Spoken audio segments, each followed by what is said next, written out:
Un de mes coups de cœur de la rentrée littéraire, il s'agit de Lorsque le dernier arbre de Michael Christie aux éditions Albin Michel. C'est un premier roman qui est construit comme un arbre, c'est-à-dire qu'on part du cerne le plus éloigné, le plus jeune, pour ensuite petit à petit aller vers le centre, vers la mémoire, et comprendre les relations familiales qui se jouent entre 2038 et 1908. Ainsi, on commence avec Jacinda, qui travaille comme guide forestier sur une île, dans un monde où tous les arbres commencent à mourir, sauf sur la dite île.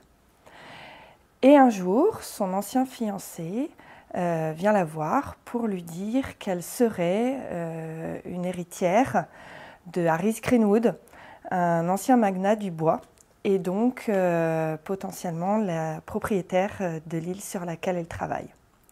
Et ainsi, on commence cette remontée dans le temps. On commence avec Jacinda, puis avec son père, puis avec la mère de son père, etc., etc., pour aller jusqu'à le fameux dénouement, comprendre tout ce qui s'est passé et comment Jacinda en est arrivée là. C'est un roman très fort qui explique les relations familiales qui sont souvent complexes et qui sont faites souvent de trahison, de sacrifices, de non-dits, et comment chacun lèguera au suivant un peu de son histoire et souvent de manière inconsciente.